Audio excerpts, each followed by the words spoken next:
शाम प्राची टीवी पर सीरियल देख रही होती है, तभी उसकी सास वहाँ आती है। अरे सीरियल में तो ऐसे मग्न है जैसे आज रात का खाना पड़ोसी आकर बनाएंगे। मुझे पता ही नहीं था आपने अपने बेटे की शादी पड़ोस में भी की हुई है। हैं? मतलब? मतलब इस घर में सारा काम बहू ही करती है, आप तो सिर्फ खर्राटे मारती हैं। अच्छा जी, फिलहाल तो तुम आराम फरमा रही हो, चलो जाओ, ये मेरे टीवी देखने का समय है। हाँ, इसीलिए मुझे भगाया जा रहा है।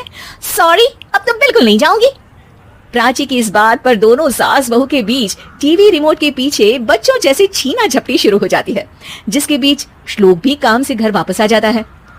हाँ, आज मेरी चूहे बिल्ली की जोड़ी किस बात पर झगड़ रही है? अरे तेरी बीवी मुझे टीवी नहीं देखने दे रही। अरे तुम्हारी मम्मी मुझे खाना बनाने के लिए फोर्स कर रही है। अरे वाह, ऐसे बेतुके रीजन पर तो बच्चे भी झगड़ा नहीं करते। अरे मुझे कुछ मत बोल, सब इसने ही शुरू किया है। हाँ, जैसे आप तो बहुत दूध की धूली है ना। अरे बस दोनों चुप। प्राची जाओ, खाने की तैयारी करो। और माँ तुम छोड़ो, तुम्हें क्या बोलूं, शांति से अपना सीरियल देखो, मुझे दोबारा लड़ने की आवाज सुनाई नहीं देनी चाहिए।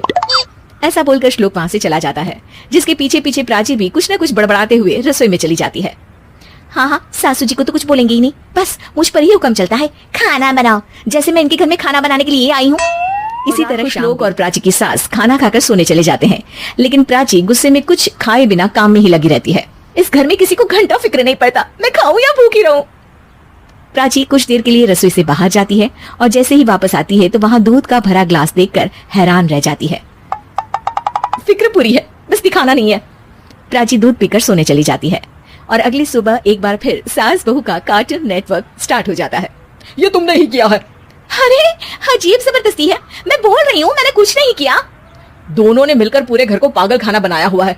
यहाँ कोई नॉर्मल इंसान तो रह ही नहीं सकता, इसीलिए अब पड़ोसी क्या रिश्तेदार भी घर आने से कतराते हैं। और सुन बेटे, तू भी चंगा, तेरी माँ भी चंगी, तेरी बीवी भी चंगी, रिश्तेदार। हाँ जी, आपको नहीं पता क्या, गंगाधर ही शक्तिमान है, रिश्तेदार ही। हाँ, बस समझ गया। कभी जानवरों जैसे लड़ेंगी तो कभी जुगलबंदी करेंगी। भाई मैं आप दोनों के बीच में नहीं फंसना चाहता। सास बहू की इस मन मौजी जोड़ी से परेशान होकर श्लोक अपना सिर खुजलाता वहां से चला जाता है। चलो अब मैं भी कीर्तन में जा रही हूँ। इस पर जैसे ही सास कमरे में अपना पर्स लेने जाती है तो वहाँ नाश्ते की प्लेट रखी देख मुस्कुराने लगती है और नाश्ता करके घर से बाहर निकलते हुए कुछ पैसे टेबल पर रख जाती है, जिसके कुछ देर बाद सिलेंडर वाला घर आता है। ओ मोरी मैया, मैं सिलेंडर के बारे में तो बिल्कुल भूल ही गई थी। घर खर्च के सारे पैसे भी मम्मी के पास है और श्लोक से बोला तो उल्टा 4 बात सुनाएंगे। प्राची ये सोच ही रही होती है कि अचानक उसका चेहरा चमक उठता है और वो घर में आकर इधर उधर देखने लगती है। तभी उसकी नजर टेबल पर रखे पैसों पर पड़ती है, जिन्हें वो सिलेंडर वाले को दे देती है। ये सब श्लोक देख लेता है। अच्छा बेटे, इतना बड़ा घोटाला, सबके सामने मैं तेरी दुश्मन और पीठ पीछे तेरी मेरी यारी। इस पर श्लोक एक प्लान बनाता है और शाम को सब एक साथ बैठे होने पर बोलने लगता है। माँ, तुम दोनों की बहुत लड़ाई होती है, इसलिए मैं सोच रहा हूँ कि प्राची को उसके घर छोड़ाऊं, इससे वो भी खुश रहेगी और तुम भी।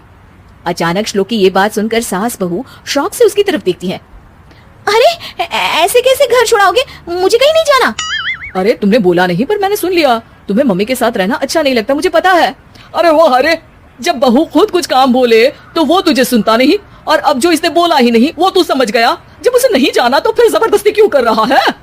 अच्छा, फिर आपको मौसी के घर छोड़ाता हूँ। बस अब आप दोनों एक घर में एक छत के नीचे नहीं रह सकती।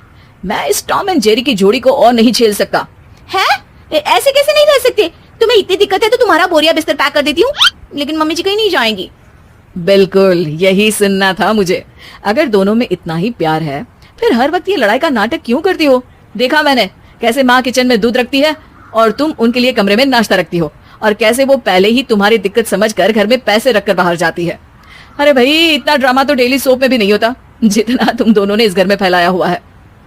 तू हमें टॉम एंड जेरी बोलता है ना, तो याद कर वो दोनों भी एक दूसरे को बाहर वालों की बुरी नजर से बचाने के लिए हमेशा सबके सामने लड़ते थे, लेकिन अकेले में दिक्कत के समय मदद भी तो करते थे। बस हमारा रिश्ता भी कुछ ऐसा ही है। और वैसे भी अगर सास बहू में तू मैं नहीं होती तो दुनिया वालों को कहानियां कैसे मिलेंगी?